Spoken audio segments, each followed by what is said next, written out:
The Sato Empire is bleeding out, and the blade is invisible.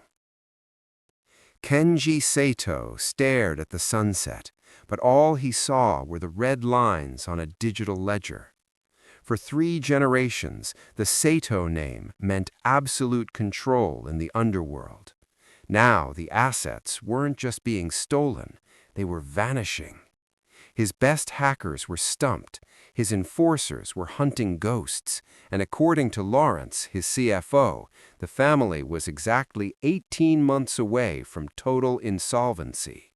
The Sato legacy was evaporating, and the only person who seemed to have seen the thief was a woman who had never seen the light of day. Kenji Sato didn't belong in a rooftop garden. He belonged in a boardroom or a back alley, smelling of gunpowder and expensive bourbon. But there he was, surrounded by the scent of jasmine and the mocking laughter of his inner circle, sitting across from Nora Vance. The scenario was absurd. The most feared man in the city, whose neck tattoos signaled a dozen deaths, was leaning over a table to ask a blind flower girl in a silk dress how to save $1 billion conglomerate. Alaric and Gideon stood behind him, their laughter a sharp, unified roar that drowned out the city below. They saw a girl holding a glowing blue flower as a decorative prop, a joke to lighten the mood of a dying empire. "Kenji said you hear things the rest of us miss," Kenji said, his voice a dangerous mix of desperation and mockery. He gestured to the air around them, to the men he trusted with his life. "Tell me, Nora, is my money disappearing because of bad luck, or do I have a snake in my garden?" Kenji leaned back, a smirk playing on his lips as he waited for a cryptic riddle or a plea for a tip. He didn't expect the laughter to stop. He didn't expect Nora to lean across the bouquet of flowers, her unseeing eyes focused perfectly on the space between his heartbeat and his breath. She didn't speak to the group. She whispered to him, her voice a low vibration that cut through the bourbon-soaked air like a blade. "The snake isn't in the garden, Kenji. He's holding your checkbook." The golden hour draped the rooftop terrace in a deceptive warmth, casting long amber shadows that stretched across the manicured flora. Kenji Sato sat with his back to the sprawling Seattle skyline, the city he ostensibly owned but was currently losing. To his left, the air was thick with the scent of jasmine and the sharp clinical smell of expensive scotch. To his right, the atmosphere was thick with something else entirely, a suffocating, collective arrogance. Across from him sat Nora Vance. She was a vision of stillness in a world of frantic movement. Her dark skin caught the dying sunlight, glowing with a soft radiance that matched the delicate floral hair accessory woven into her bun. Between her hands, she cradled a single bioluminescent blue flower, a rare hybrid that seemed to pulse with a heartbeat of its own.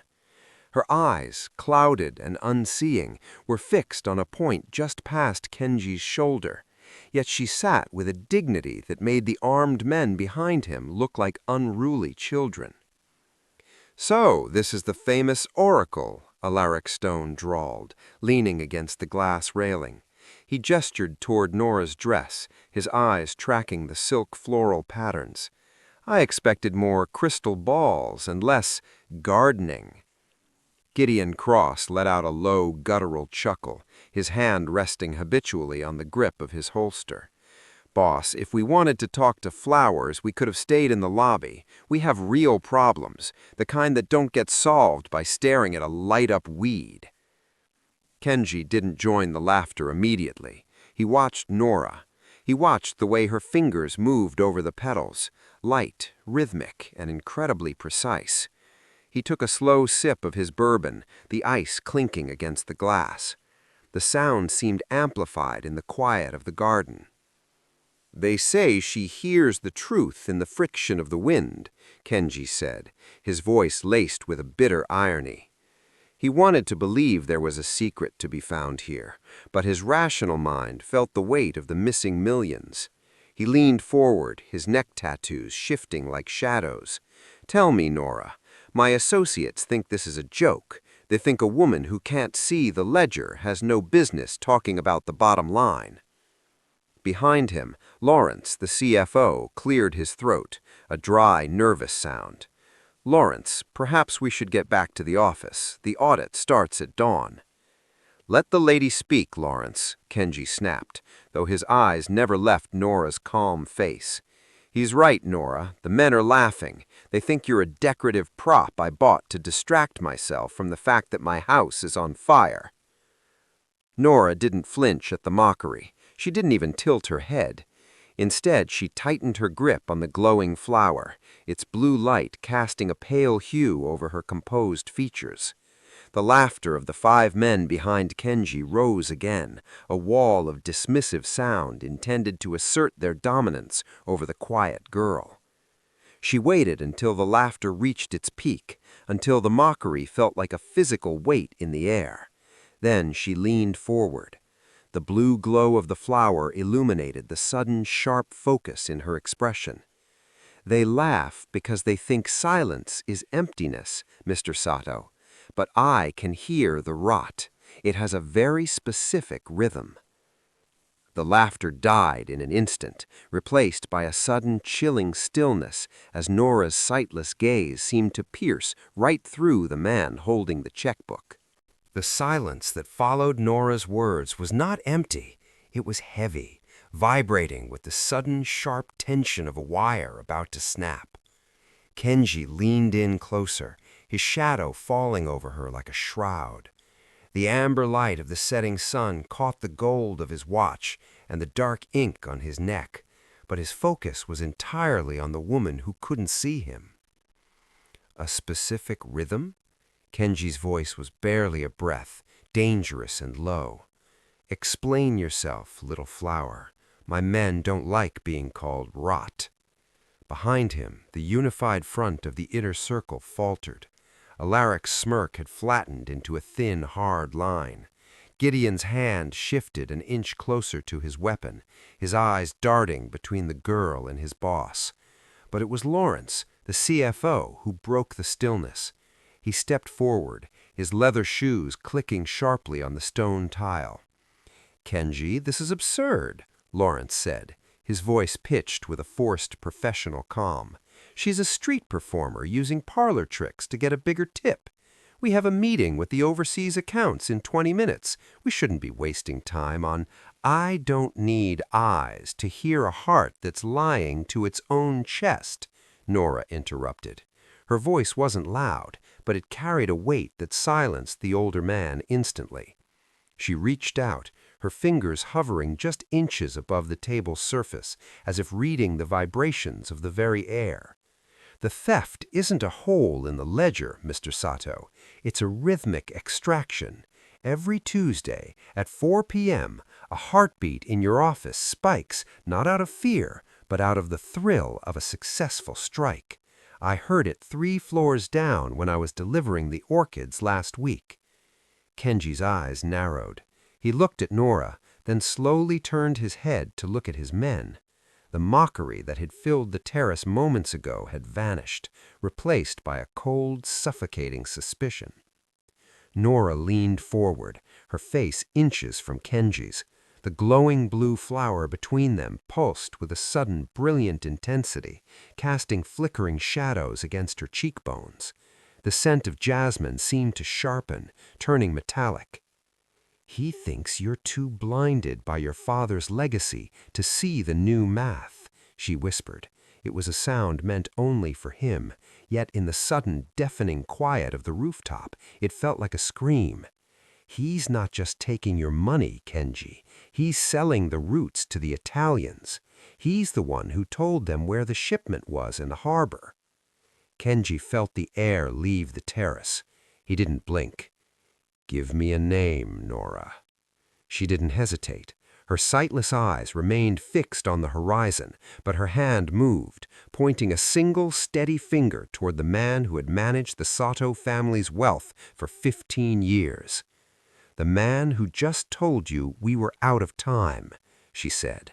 "The man whose pulse is currently hitting 110 beats per minute. Lawrence." The silence that followed was absolute. It was the silence of a tomb. Lawrence stood frozen, the color draining from his face until he was as pale as the white lilies bordering the garden. Kenji slowly stood up, the chair scraping against the stone with a sound like a dying gasp. He didn't look at the flower girl, he looked at the traitor, and for the first time in months, the Mafia boss wasn't laughing. The stillness on the rooftop was so absolute that the distant hum of Seattle's traffic felt like an intrusion from another world. Kenji didn't reach for a weapon. He didn't roar in anger. He simply watched Lawrence, whose hands were trembling so violently that the ice in his glass rattled like a death knell. "Nora," Kenji said, his voice terrifyingly calm. "My CFO has been a part of this family since before I could drive. He has survived 3 wars and a federal audit. You are telling me you saw this in a blue flower?" Nora didn't move. The glowing petals in her lap cast a soft cerulean light against her chin. "I don't see flowers, Mr. Sato, and I certainly don't see ghosts. I see data. But while your computers look for digital fingerprints, I look for biological ones." She turned her sightless gaze toward the city, though her ears remained tuned to the men behind her. "When you speak, most people listen to your words. I listen to your autonomic nervous system. I heard the way the air caught in Lawrence's throat when you mentioned the missing millions. It wasn't the gasp of a man worried about his boss's fortune. It was the shallow, rhythmic hitch of a man calculating the distance to the nearest exit." Kenji looked at the girl, really looked at her, and realized he hadn't been talking to a mystic. He had been talking to a human lie detector. "The tell is never in the eyes, Mr. Sato. It's in the micro-oscillations of the pulse in the neck. It's in the way the skin temperature drops, causing the silk of a suit jacket to shift just a fraction of a millimeter as the wearer shivers. Your CFO didn't just tell a lie. His entire body performed a symphony of guilt." Alaric and Gideon stepped back, instinctively putting distance between themselves and the man Nora had accused. The wall of loyalty that had defined the Sato inner circle was crumbling, not under the weight of evidence, but under the weight of an observation so precise it felt like surgery. Kenji stepped toward Lawrence. The older man opened his mouth to protest, to offer 100 logical reasons why a blind girl's hearing shouldn't be trusted over 15 years of service, but the words died in his throat. He looked at Kenji, and then he looked at Nora, whose quiet composure was more damning than a confession. "An audit of souls," Kenji whispered, the irony finally fading into a dark, sharp respect. He looked back at the glowing blue flower in Nora's lap. He had come here to laugh at a girl who couldn't see the world. He realized now that she was the only one in the garden who wasn't blind.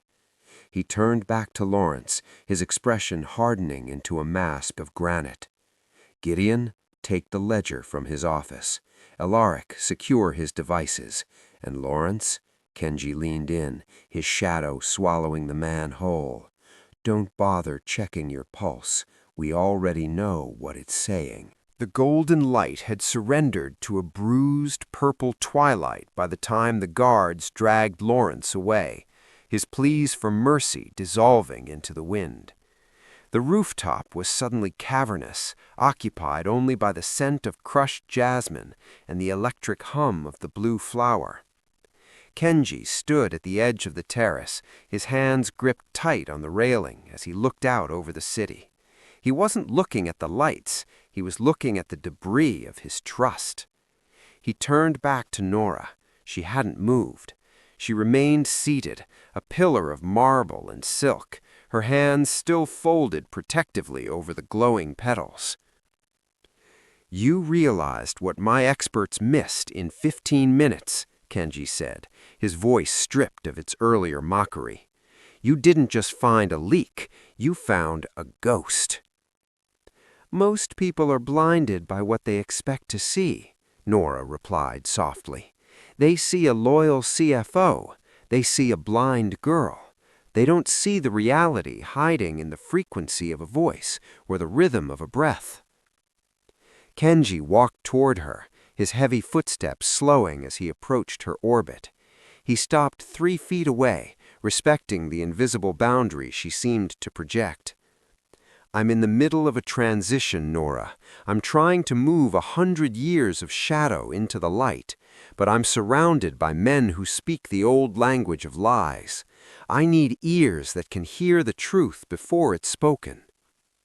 Nora tilted her head slightly, the floral accessory in her hair catching the blue light of the flower. "I am a florist, Mr. Sato. I deal in things that are beautiful and brief. Your world is neither." "My world is dying," Kenji countered, stepping closer.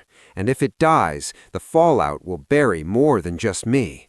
I don't want a florist. I want a consultant. I want you in every meeting, at every negotiation, and behind every closed door. You'll be my eyes in the dark." He saw her pulse jump at the base of her throat, a small, quick thrum of hesitation. "You're offering me a seat at a table where people usually end up dead," she said. "I'm offering you the power to make sure they don't," Kenji said, his voice dropping to a gravelly earnestness. "Name your price, a legacy for your family, a foundation for your research, total protection, anything. But I won't let you walk out of here and let this talent go to waste while my empire burns." Nora was silent for a long moment, listening. She wasn't listening to his words, but to the desperate, steady sincerity of his heart. Slowly, she stood up, cradling the blue flower against her chest. "I don't care about your empire, Kenji Sato," she said, her voice firm, "but I do care about the truth. If I do this, I don't work for the Sato family. I work for you. And the moment you lie to me, the flowers die." He reached out, his hand hovering near hers, before he pulled back, a ghost of a smile touching his lips. "Deal. Welcome to the garden, Nora. Let's see who else is hiding in the weeds." The transition from the garden to the heart of Sato Enterprises was a violent shift in frequency. The air on the 42nd floor didn't smell of jasmine or damp earth. It smelled of ozone, expensive filtration systems, and the cold, metallic tang of high-end technology.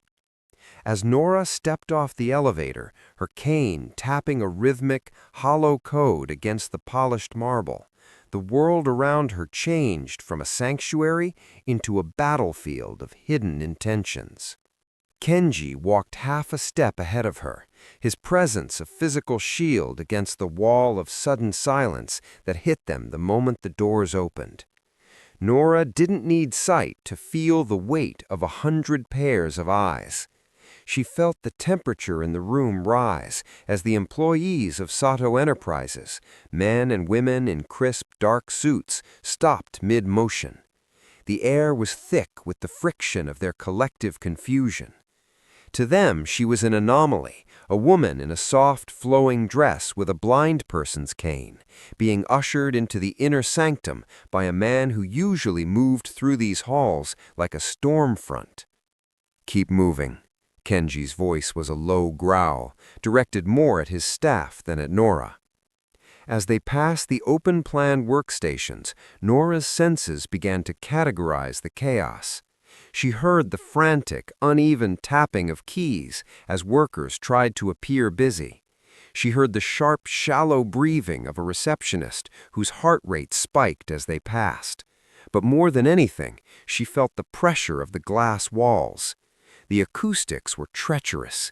Every whisper echoed, every hushed judgment vibrated through the floorboards. "They're afraid," she murmured, her voice barely audible above the hum of the server cooling units. "They should be," Kenji replied. "Fear keeps them honest." "No," Nora countered gently, her sightless gaze fixed straight ahead. "Fear makes them erratic. I can hear it in the elevators, Kenji, the way the cables strain when people rush to avoid you. You don't have an office, you have a pressurized chamber." They reached the heavy mahogany doors of the executive boardroom.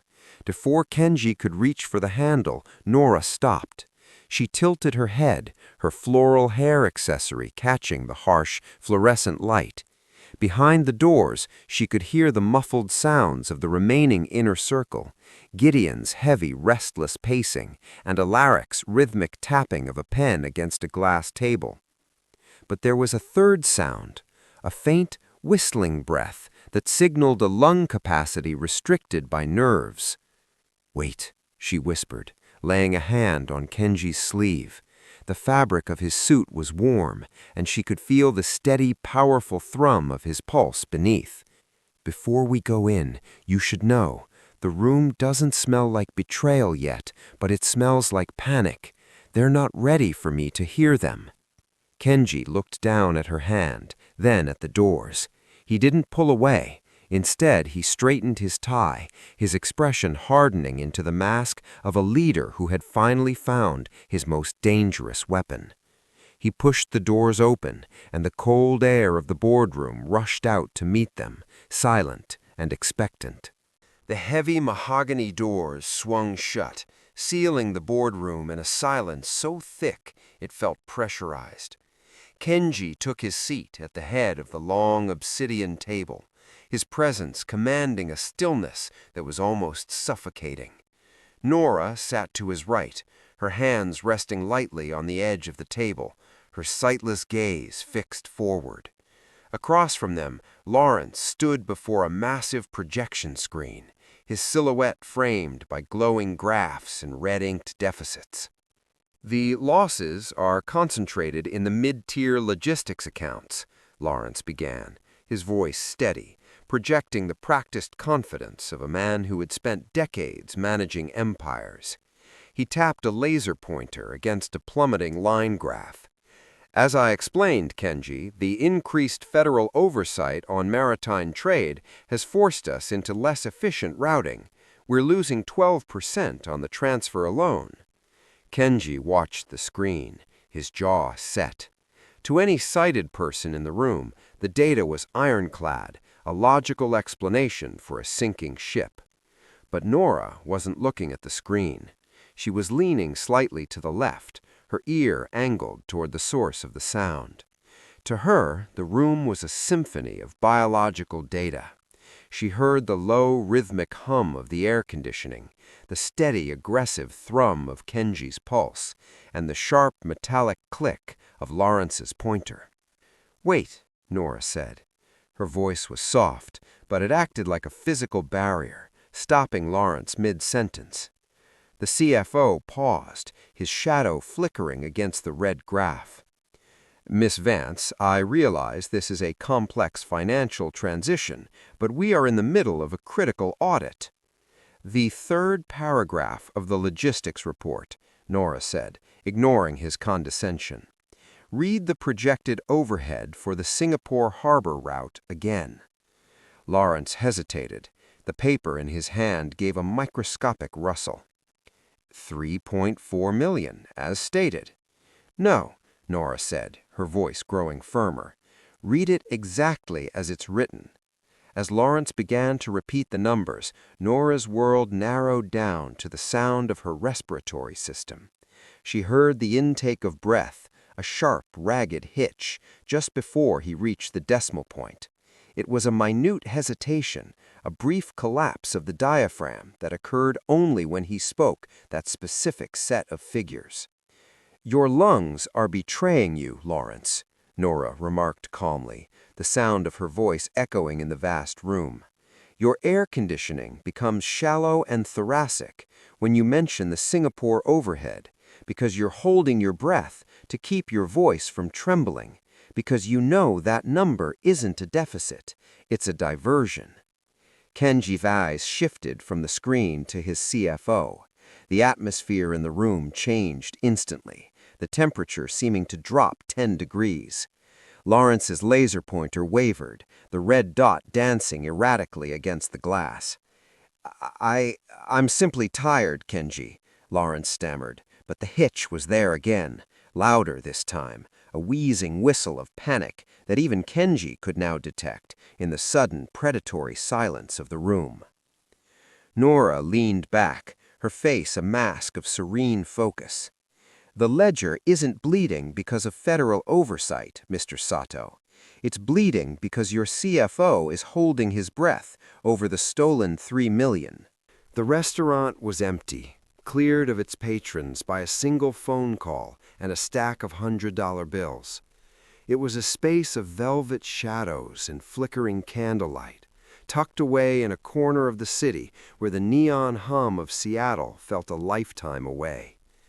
Kenji sat across from Nora, but for the first time since they had met, the table between them didn't hold a ledger or a glowing blue flower. It held only 2 plates of cooling sea bass and a vintage red wine that smelled of dark cherries and earth. Nora sat with her usual poise, her fingers tracing the rim of her crystal glass. She wasn't wearing her work uniform. She wore a simple charcoal-colored silk gown that seemed to absorb the candlelight. Without the pressure of the boardroom, the tension in her shoulders had softened, though her ears remained tilted toward the soft, melancholic jazz playing over the speakers.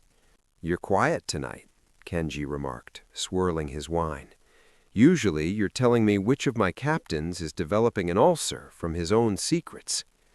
Nora smiled, a genuine, private expression that didn't reach for the professional mask she usually wore. "The shadows in this room are peaceful, Kenji. No one is trying to hide their pulse. No one is sweating through a $1,000 suit. It's just still." Kenji leaned back, watching her. He realized then that he wasn't performing. For years he had been the stone-faced heir, the ruthless transition manager, the man who laughed loudly to hide the fact that he was drowning in his father's sins. But here, with a woman who couldn't see the tattoos on his neck and the coldness in his eyes, he felt a strange, terrifying lightness. "Everyone else looks at me and sees a shark or a savior," he said, his voice dropping to a vulnerable register he hadn't used in years. "They see the money or the blood. What do you hear when I'm not talking about the business?" Nora paused, her hand moving from her glass to the white linen tablecloth. She reached out, her palm facing upward. After a moment's hesitation, Kenji placed his hand in hers. Her skin was warm, her touch light but incredibly grounded. She closed her eyes, though the gesture was redundant, and pressed 2 fingers to the inside of his wrist. "I hear a man who is tired of holding his breath. I hear a steady beat that wants to slow down, but doesn't know how to trust the silence. You're not a shark, Kenji. You're just a man who has been swimming against the current for so long that you've forgotten what it feels like to float." The honesty of it hit him harder than any physical blow. In the dim light of the restaurant, surrounded by the ghosts of his empire, Kenji Sato realized that Nora Vance was the only person in the world who truly knew him, not because she saw him, but because she felt the truth of his soul in the dark. He didn't pull his hand away. For the first time, the Mafia boss let the silence win, and for once, it didn't feel like a defeat. The following afternoon, the corporate air was thick with the scent of rain and heavy electricity. Kenji had been called away to a meeting at the docks, leaving Nora alone in the sprawling executive office. She sat in the high-backed leather chair, her fingers tracing the braille on a set of tactile floor plans, when the heavy thud of the door signaled a presence that didn't belong to a secretary. The vibration of the footsteps was heavy, deliberate, and aggressive. It was Gideon Cross. He didn't speak at first. He simply walked a slow, predatory circle around the desk, his leather holster creaking with every movement. Nora didn't move. She didn't reach for her cane. She simply waited, her face a mask of sightless indifference. "You've got him wrapped around your finger, haven't you?" Gideon's voice was a low, jagged rasp. He stopped directly behind her, leaning down until she could smell the stale tobacco and gun oil on his jacket. "The boss thinks you're a miracle. I think you're a plant. A girl who hears heartbeats? It's a pretty story, Nora, but I've spent 20 years in the dirt, and I know a con when I hear one." He slammed a heavy hand onto the desk, the vibration rattling the pens in their holder. Nora didn't blink. "Who are you working for?" he hissed, his breath hot against her ear. "Is it the Italians? The feds? You're here to distract him while your people move in, aren't you? If I find so much as a wire in those flowers of yours, I'll make sure you never hear another sound again." Nora slowly turned the chair to face him.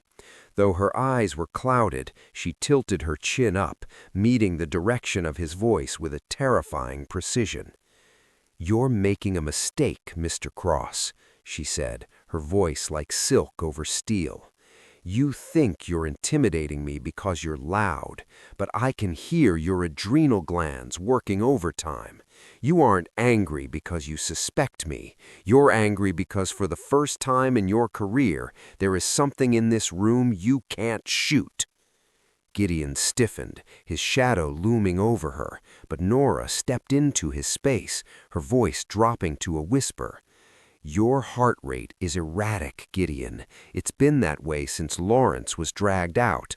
You're terrified that if I keep listening, I'll find out that you didn't miss his betrayal. You ignored it.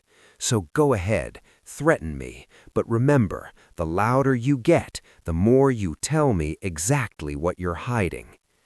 For a long moment, the only sound in the office was Gideon's ragged breathing. He stood frozen, his hand still gripped white-knuckled on the desk. He had come to break her, but he found himself standing before a woman who could see through his armor with her eyes closed. He pulled back, his heavy footsteps retreating toward the door with a frantic, uneven rhythm. "Watch yourself, flower girl," he spat, but the door closed with a click that sounded remarkably like a retreat. Nora sat back, her pulse as steady as a mountain stream, and reached out to touch the glowing blue petals of the flower on the desk. She wasn't just the eyes of the empire, she was becoming its judge. The office was a tomb of glass and silicon, illuminated only by the rhythmic cold pulse of server lights and the singular, ethereal glow of the blue flower Nora carried with her. Kenji sat beside her at the central workstation, his eyes bloodshot from staring at the cascading lines of code that represented his family's lifeblood. On the monitors, millions of dollars were flagged in red, appearing and vanishing with a speed that defied human intervention. "It's not a person," Kenji muttered, rubbing his face. "We've tracked every login, every keystroke from Lawrence's terminal. The money moves, but there's no hand on the mouse. It's like the system itself is hungry." Nora didn't look at the screens. She sat perfectly still, her head tilted toward the hum of the hardware. To her, the office wasn't a room of visual data, it was an acoustic map. She leaned closer to the primary server tower, her fingers lightly brushing the cold metal casing. "The rhythm is wrong," she whispered. Kenji paused, looking at her. "The rhythm of what? The cooling fans?" "The data packets," Nora replied. "Sound is just vibration, Kenji, and when information moves in high volume, it creates a frequency. Most of your transactions have a heavy, steady thud, the sound of legitimate movement. But every few seconds, there is a high-pitched whistle. It's almost ultrasonic, but it's there, a ghost in the machine. She reached out and placed Kenji's hand on the vibrating casing of the drive. Close your eyes. Don't look at the graphs. Feel the stutter. Kenji closed his eyes, forcing his breathing to slow until he was in sync with her. At first, he felt nothing but the uniform vibration of the fans. Then, he felt it, a microscopic, jagged hiccup in the spin of the discs. It was a parasitic pulse, a digital heartbeat that didn't belong to the Sato operating system. It's an automated protocol, Kenji realized, his voice dropping to a low realization. A subroutine buried so deep in the legacy code that it doesn't even show up as an active process. It's skimming a fraction of a cent from every transaction, thousands of times a second, evaporation through a million tiny vents. It's not just skimming, Nora added, her voice tightening. Listen to the frequency when the whistle happens. It matches the cooling cycle of the secondary server in the basement. Someone isn't just stealing the money, they're using your own hardware to mask the signal. They've turned your empire into a host for their virus. Kenji opened his eyes, the reflection of the blue flower dancing in his pupils. The realization was chilling.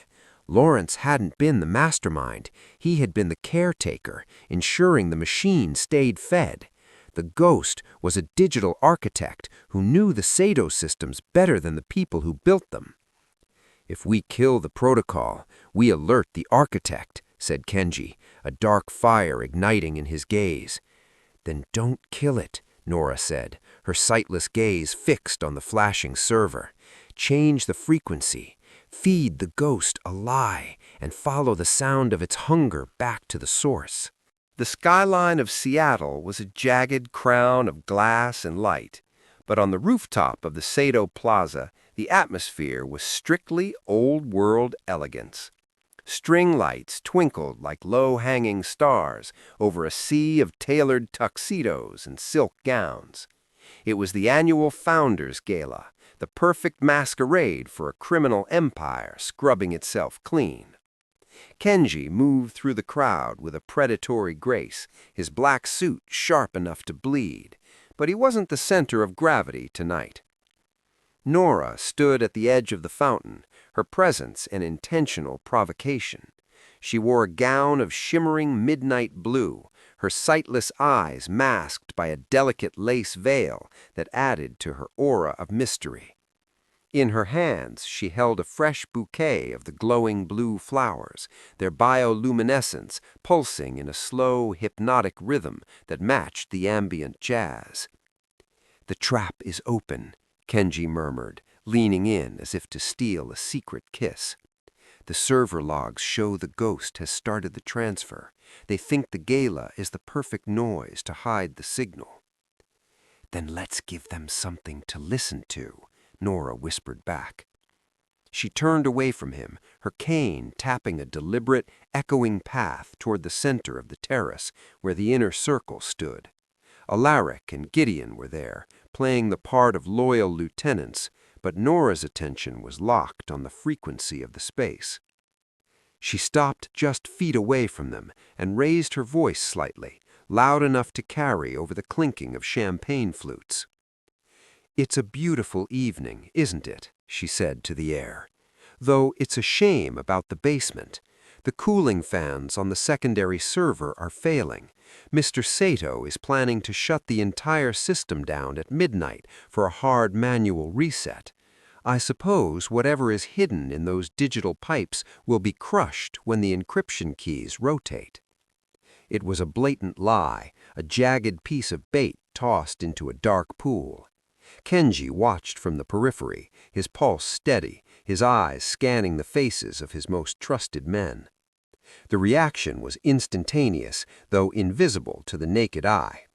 Nora felt the shift in the atmosphere, the sudden sharp intake of breath from one specific direction.